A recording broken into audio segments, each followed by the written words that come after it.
Hola, ¿qué tal? ¿Cómo están?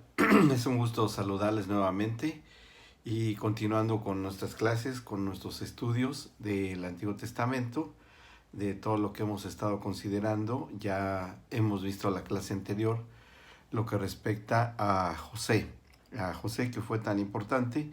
Recuerden ustedes que les comenté en la clase anterior que cada uno de los protagonistas de acontecimientos en el Antiguo Testamento eh, son como un eh, prototipo de lo que Jesús sería y cumpliría, ya que todos estos hombres fueron de alguna u otra manera involucrados en pactos eternos, pactos importantes, estratégicos, determinantes, y dependiendo de lo que estos hombres, con sus alcances, su conducta, sus decisiones, tuvieran que hacer, eso es lo que iba a determinar lo que se haría posteriormente en el cumplimiento del nuevo pacto. Pero hay que prestar atención a un elemento importante. Tal vez se los haya mencionado con anterioridad, pero dentro de todos los pactos hay sanciones, hay cláusulas, hay letra pequeña. Y todos estos elementos tenían que ser muy cuidadosamente observados por los hombres de pacto y tratar de no incurrir en faltas que fueran en contra del pacto que se establecía con el Señor, cosa que en muchos no ocurrió. Nos acordamos, por ejemplo, en el caso de Abraham, que se quedó dormido, tuvo una opresión ahí, tuvo temor y bueno, una serie de cosas, y eso vino a que se cumplieran las sanciones.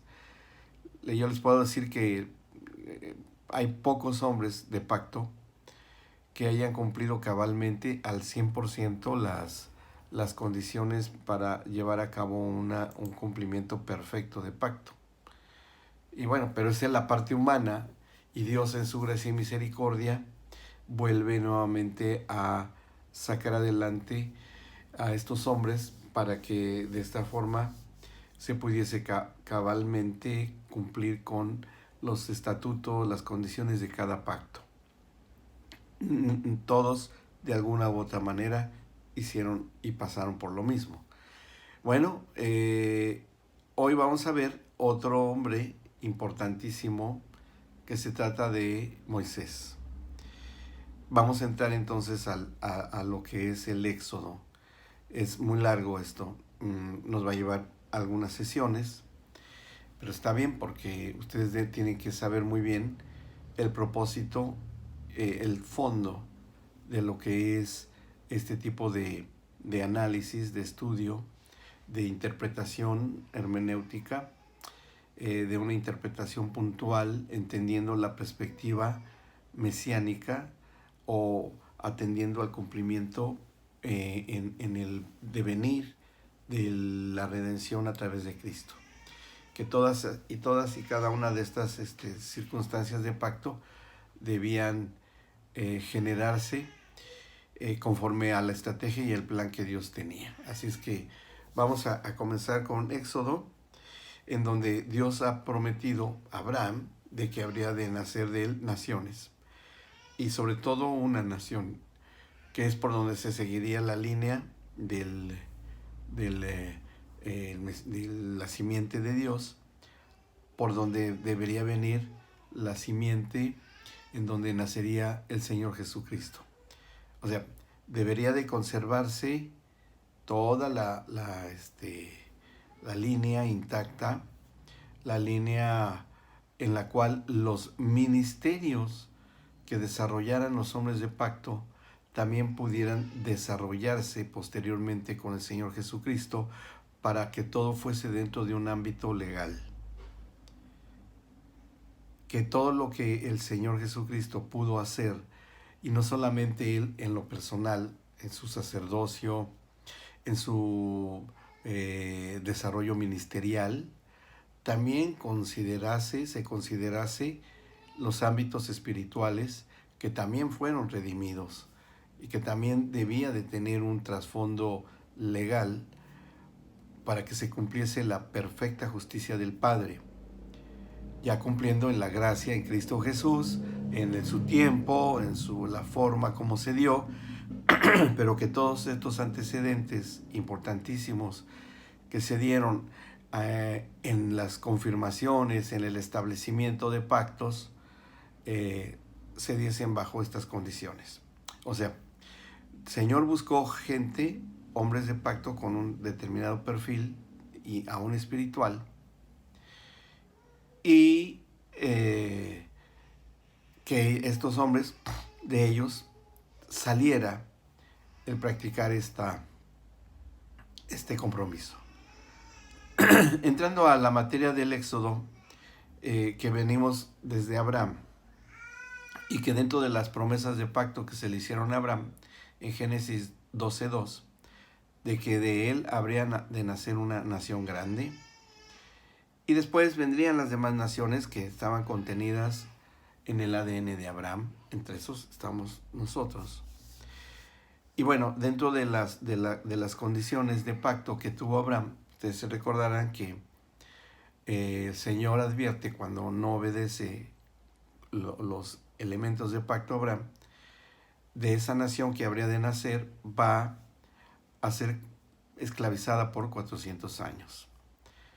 Y bueno, eso sucede después de Abraham, después de Jacob, de las tribus que se dispersan, se van después con la cuestión de José y la migración de los hermanos de José a Egipto, que se quedan ya ahí. Él como gobernador se va asentando la población y empieza a crecer, empieza a multiplicarse, y ahí empieza a crecer bajo el cobijo de la cultura y bajo el dominio gubernamental de los egipcios.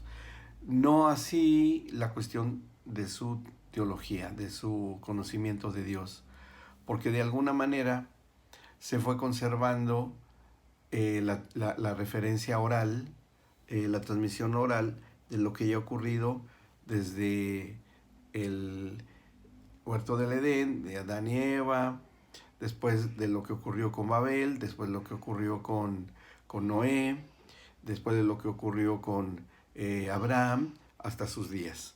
O sea, se fue llevando a cabo una transmisión oral con todos ellos. ¿Qué es lo que ocurre con estas generaciones? Bueno, un punto importante, muy importante y clave acá, por cuestión de Moisés. Con Abraham, y dentro del pacto que establece el Señor con él, era que todo varón nacido en la casa de la descendencia de Abraham tenía que circuncidarse a los 8 días de nacido. No había ley de Moisés todavía esto ni nacía, pero sin embargo esa era una de las señales, la circuncisión de los varones, en que se reconocería este pacto entre Abraham y su descendencia para con Dios. O sea que todos los niños que nacieron dentro de la periodo de estar viviendo en Egipto, eran circuncidados sin los rituales de un rabino, sin los rituales de una sinagoga, no existían, simplemente era una señal. Ahora, que todos hayan cumplido o no, bueno, entendamos que la palabra de Dios dice claramente que sin ley vive o se desarrolla, se desenvuelve y muere, sin ley será juzgado. Dios tiene otros procesos para juzgar a los hombres, independientemente del cumplimiento de los mandamientos de la ley. Todos estos niños que nacieron así, hayan sido no circuncidados, que entendemos que sí, porque el celo, el respeto y el conocimiento del pacto abrámico se conservó durante ese tiempo. Y lo entendemos por las cuestiones de imposiciones espirituales de los egipcios a los hebreos, ¿no? Que ni aún se denominaban hebreos, se denominaban descendientes de Abraham, descendientes de las tribus, de los patriarcas, con los nombres de sus patriarcas ancestrales que ellos tenían, y así se hayan reproducido. Esa prueba la entendemos cuando Moisés reparte por tribus al campamento, que bueno, ya lo hablaremos. Entonces, todos estos 400 años en que va a vivir bajo cautiverio de Egipto, que de ser una llegada de migrantes que se establecen, hacen progresar a Egipto, eran una etnia muy trabajadora, muy comprometida con el trabajo, muy conocedora de los ganados, muy conocedora de la agricultura, van a hacer también prosperar al pueblo de Egipto. Pero la proliferación de ellos, muy bendecidas por el Señor, empezó a tener una cuestión de alarma para el faraón. Y algo que también empezó a suceder, bueno, que hasta cierto punto lo vemos como consecuencia, que la identidad del pueblo futuro, pueblo hebreo, se fue perdiendo y fueron adoptando mucho de la cultura egipcia. Si tal vez así no haya sido completamente el ámbito espiritual y la teología egipcia, que es lo que más importaba y que sí se hayan guardado de esto, pero vemos que ellos, muchas de las cuestiones de la cultura egipcia la hayan absorbido, o que ellos hayan sido absorbidos por la cultura predominante. Bueno, en ellos van a crecer y van a ser así. Cuando ellos llegan de la familia de José, que eran aproximadamente 70 personas las que llegan, para después de estos 4 siglos, ya ha crecido en un número exorbitante, es lógico que así haya sido, de que tengan ya 1.000.000 de habitantes, se calcula que así haya sido. Este gran número de hebreos que se ha multiplicado, pues sí causó alarma al pueblo de Egipto, y intentan mantenerlos bajo control. Y primero fue medidas muy radicales, muy severas de parte del faraón, en donde empieza ellos a presionarlos con una medida sumamente fuerte, y que va a ser de exterminar a los niños que nazcan. El faraón da la orden a las parteras hebreas, que tenían mucho trabajo y eran muy activas, a que mataran a los niños varones, nacidos de los matrimonios de las familias hebreas. Una medida antigua que hoy continúa de otra forma, pero ahí se ordena que los niños sean muertos. Ahora, ¿por qué no se pudieron levantar o protestar ya la naciente cultura hebrea y ya como una nación dentro de otra nación? Porque empiezan a ser sojuzgados como esclavos. Las condiciones sociales y políticas de Egipto, que era una potencia mundial de ese mundo de entonces, empieza a presionar, y ya empiezan a ser tratados como esclavos. Por eso es que no tenían un poder militar, no tenían un poderío político, no tenían representatividad dentro de la cultura egipcia y la política gobernante egipcia. Entonces ellos empiezan a presionar de esta forma. Fue una cuestión bastante complicada y difícil para las familias de ese tiempo, ¿no? Pero la gestación del propósito de Dios ya estaba en marcha. Y como en todos los hombres de pacto, se iba a dar por la selección de una sola persona. Con una bastaba para que el Señor pudiera cumplir su propósito, para que dentro de esta persona que Él eligiera, pudiera darse a luz posteriormente todo lo que conocemos como el Pentateuco.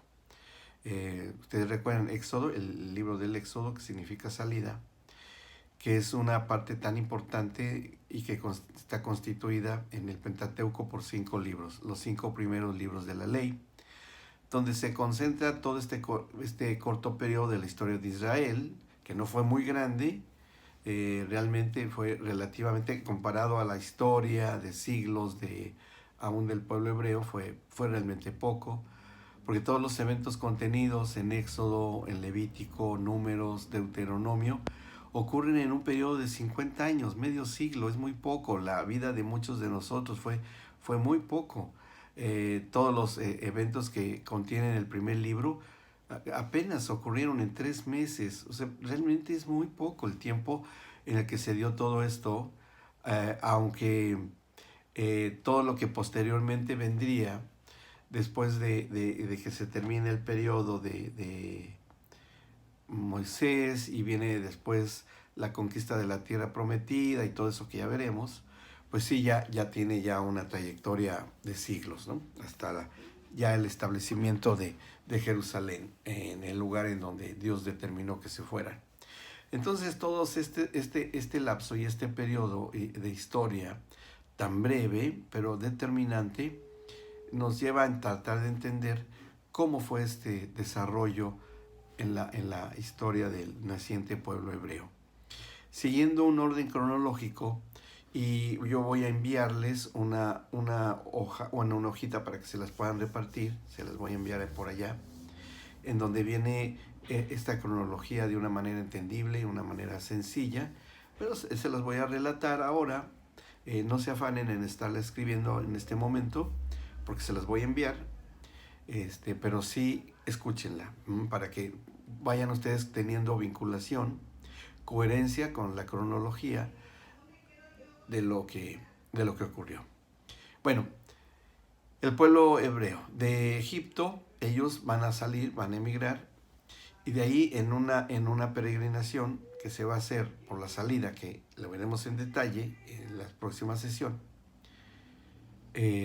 ocurre de Egipto, que estaba, ustedes saben, en la delta del Nilo, en el norte, sería el noreste, el nororiente, perdón, de la península de África, el continente africano, y ustedes se acuerdan por la geografía. Ellos van a emigrar y llegan a Sinaí, cruzando el Mar Rojo. Ahí hablaremos cosas muy interesantes cuando llegue el momento. Pero dentro de los eventos importantísimos que se ocurren entre Egipto y el monte Sinaí, está lo que ocurrió y está escrito en Éxodo, del capítulo 1 al capítulo 8. Cuando se establecen en su salida de Egipto y como en su peregrinaje se organizan como campamento por tribus, ahí vemos ya un sentido de orden y que es el germen o el embrión de lo que sería la nación hebrea en esta división tan importante para que tome forma y para que se vaya no mezclando, sino se pueda tener ese orden para que dentro de las diferentes organizaciones tribales o clanes familiares se fuesen dando toda una serie de cosas, ministerios, el nacimiento del Mesías, la descendencia, bueno, toda una estrategia impresionante que va a establecer el Señor. Esto lo vemos en el campamento que se establece en el monte Sinaí, en Éxodo 19 hasta Números 10. En el peregrinaje en el desierto, que debía haber sido de una semana, se va a alargar por largos 40 años, ¿no? Por la configuración y la mentalidad y el choque que tienen, imaginen ustedes, una concentración humana de 400 años viviendo bajo una influencia cultural y política como fue la egipcia, y de repente salir al desierto, con un Dios que sí conocían de nombre y tradición, pero no personalmente. No había habido una manifestación personal como la que iba a ocurrir posteriormente. Entonces, no justificamos, pero tratamos de entender a la gente de ese tiempo, que salen guiados por un hombre y ellos tan renuentes, y si estábamos, aunque fuéramos esclavos y todo, y bueno, pero las circunstancias los presionaron tanto que los obligaron a salir. Y bueno, ahí vemos esa peregrinación del números 10 al 21. Ahí pueden ustedes localizar lo que aconteció en esta peregrinación en números 10 al 21. Ya ellos, cuando logran llegar al lugar en donde se va a desarrollar toda la serie de acontecimientos determinantes por parte de Dios en el campamento que se estaba estableciendo a la meta, que sería Canaán, es lo que ocupa el capítulo 22 de Números 22. Todo lo que en el bosquejo para entenderlo en cuanto a los acontecimientos no cronológicos del éxodo, de la salida, como lo he mencionado, sino ya en el contexto de acontecimientos con los futuros hebreos. Ahí también empezamos a ver en el Éxodo, que es el libro clave para entender los acontecimientos que tuvieron que vivir, desde la opresión que empieza a ver muy fuerte con el faraón, con la muerte de los niños que nacieran de los hebreos y todo eso, cómo se va llevando una cronología que está totalmente apegada en el contexto biográfico de Moisés, ¿no? O sea, se van uniendo las dos cosas. ¿Por qué? Porque ya el Señor había determinado que tenía que nacer un libertador del pueblo hebreo futuro. Así es que vemos la opresión en el libro del Éxodo, del capítulo 1, en Éxodo, del capítulo 1 al 22, pero entre ellos viene dándose ya el futuro nacimiento de este varón Moisés, que sería o lo reconocen como el libertador del pueblo hebreo. En el capítulo 2 del Éxodo, del versículo 1 al 7, ahí vemos cómo está ya considerado el nacimiento de este futuro libertador y lo que acontece con él, que lo vamos a ver. Después cómo viene este libertador en su liderazgo naciente, incipiente, a desafiar el poderío económico y político tremendo de Faraón. Cuando regresa, él, que había sido reconocido como un medio hermano, un pariente, pero que después se descubre la verdad de Moisés, y que viene la contienda tremenda de las tinieblas, porque así lo tenemos que considerar, de las tinieblas que gobernaban a la teología y al panteón, o sea, el conjunto de dioses egipcios, con la voz y el poder y la autoridad del único Dios verdadero, que se va a manifestar a través de las plagas de Egipto, ahí en el Éxodo 7, del 8 al 11, y bueno, y una extensión hasta el capítulo 10. Después viene la institución de la Pascua, que eso tiene un sentido profético tremendamente importante,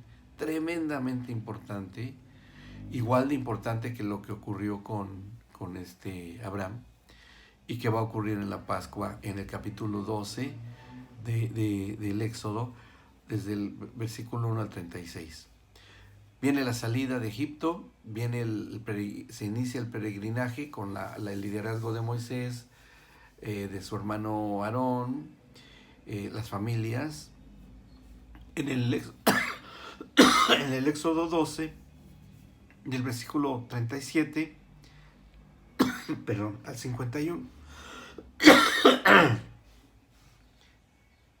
En esta salida que va a ocurrir con Moisés, tiene también un significado, porque ahí el Señor se va a manifestar a Moisés para que este líder, este libertador, se vaya conformando como un legislador, que él entregaría y delegaría personalmente a Moisés, al Señor Jesucristo, Moisés al Señor Jesucristo, en la transfiguración. El ministerio legislativo de juez, con la capacidad de juzgar, que Moisés le va a conferir en la transfiguración al Señor Jesucristo. Ahí tocaremos ese punto, que fue determinante que se formara en Moisés un liderazgo con ese perfil. Bueno, viene la salida de Egipto, allí de Éxodo 12, 37 al 51. Ahí lo van a leer, en la hojita que van a leer ahí está. Y cómo se empieza en este peregrinaje, se empieza a dar ya la forma de lo que sería posteriormente el sacerdocio, las leyes, las ofrendas, las consagraciones Y en el capítulo 13 del Éxodo, del versículo 1 al 16, viene ahí ya la consagración de los primogénitos, que esto viene siendo la secuencia de la entrega del primogénito de Abraham, Isaac. Pero que aquí ya va a tomar forma, va a tomar ya una forma legal, una forma ya establecida entre los hebreos futuros, la consagración de los primogénitos, que así sería con el Señor Jesús cuando fuese presentado en el templo, para cumplir con la ley y con Abraham. Vemos importantísimo la guianza, el ministerio del Espíritu Santo en el pastorado del Espíritu Santo, cuando la guianza a través del desierto por parte del Espíritu Santo, el Padre Celestial también se configura como pastor en el desierto, en su peregrinaje en Éxodo 13, del 17 al 22, hasta llegar al cruce del Mar Rojo, bueno, en la guianza para llegar al límite con la persecución del faraón, cómo se cruza el Mar Rojo en Éxodo 14, 1 al 31, que ahí les daré yo un dato muy interesante de cosas que se han descubierto, muy interesantes, y cómo son salvados por la guianza en la apertura de del mar para cruzarlo en seco. Y después viene un cántico profético de Moisés, importante entenderlo, en el Éxodo 15, del 1 al 21. Y después de ahí, su llegada al monte Sinaí, en Éxodo 15 al 22, y el capítulo 18 al 27. Todo ese lapso tan enorme va a ocupar este peregrinaje donde ocurren toda una serie de cosas, inclusive con este hombre de pacto que es Moisés. Van a ocurrir también cosas muy puntuales, muy determinantes. Como en este peregrinaje, ahí es cuando la ley les dada a Moisés, escrita en tablas por el dedo de Dios, bueno, en 2 ocasiones, y bueno, también lo veremos, en Éxodo 19, del 1 al 24, hasta el capítulo 18. Viene la manera de cómo se deba construir el tabernáculo, que no dejamos de considerar su configuración profética, con todo lo que el Señor ordena que se debía de hacer para levantarlo, y cada uno con un significado estratégico, espiritual y profético importante, que se debe de conservar después con el levantamiento del templo de Salomón, después con el de Herodes, pero ahí hay otra cosa, tiene su significado también, pero con el levantamiento del templo de Salomón, hasta que, bueno, pasa el tiempo. Bueno, estamos en el Éxodo. La ley les es dada, como mencioné, se levanta el tabernáculo en Éxodo 25, del 1 al 31 y hasta el 18. Bueno, después viene la conducta del pueblo del tabernáculo, cuando el pueblo de hebreo comete pecado, desobediencia, situaciones muy difíciles, muy puntuales, con la cuestión del pecado y la rebelión del pueblo. Aquí atrás también conozcan. Hola, Joy. Saluda a los alumnos.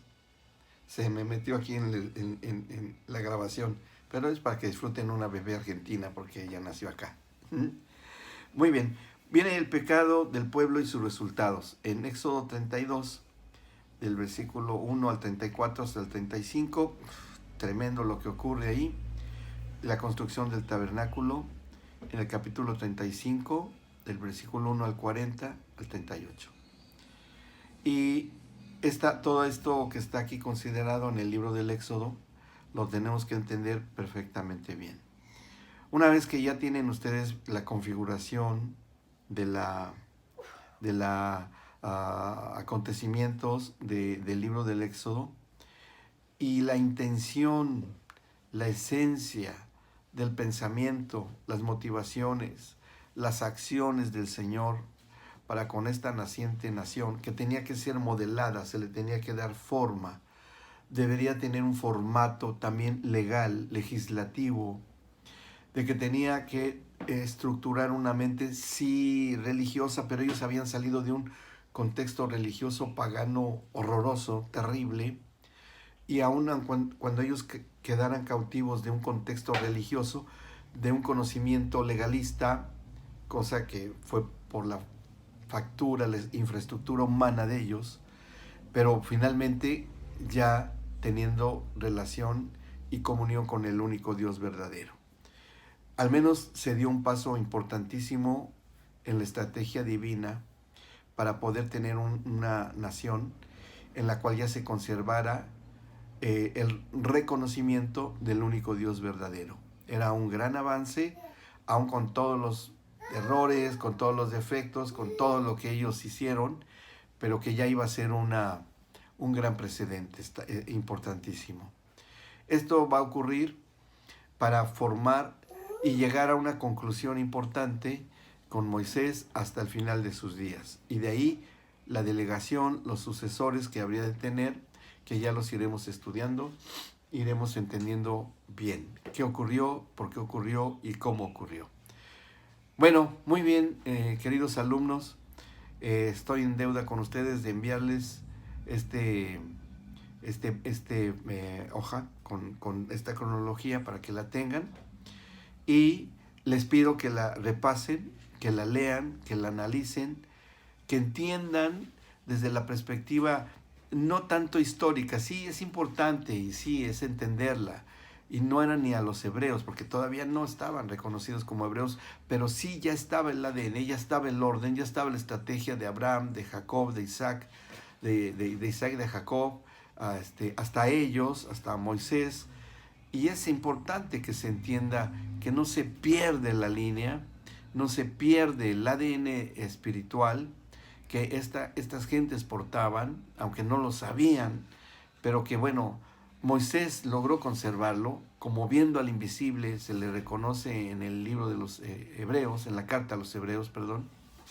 Y todo eso es muy importante para que ustedes tengan el contexto histórico, gramatical, espiritual principalmente, de todo lo que hubo en este periodo tan determinante y estratégico en el pueblo hebreo.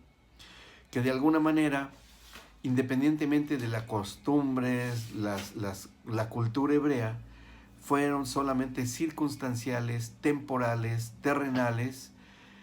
Ustedes lo que tienen que captar no es imitar a la cultura hebrea, no es tratar de hacer para ver si nos vuelve a pasar, porque lo que tenía que pasar pasó. Lo que tenía que darse con ese pensamiento religioso, con esa cultura antigua, tenía que darse para que las acciones y los sucesos que fueran ocurriendo dentro de este largo proceso se fuesen dando para la llegada del Mesías, y que la cultura del reino, que finalmente sería la conclusión de acabar con una cultura terrenal, de una cultura que porque se extendería a los no judíos hasta nosotros, y que finalmente concluyera con la cultura del reino. Hay que entender el trasfondo, hay que ver detrás de los escenarios, hay que ver detrás de las intenciones de hombres, de héroes y obedientes, desobedientes, con sus virtudes, sus defectos, pero que fueron cumpliendo para llegar al varón perfecto, que fue Cristo. Ahí es donde nosotros llegamos, ahí es donde nosotros llegamos con el sumo sacerdocio de Cristo, que no fue rabino, no fue sacerdote, él no estaba dentro de un coro, no era levita, no era músico, no fue rey, sino fue simplemente un elemento de pacto, del nuevo pacto al que llegaremos. Bueno, me despido de ustedes, fue un gusto estar con ustedes y aquí nos veremos para la próxima sesión. Que Dios los bendiga, que Dios los guarde y nos vemos en la próxima clase. Adiós.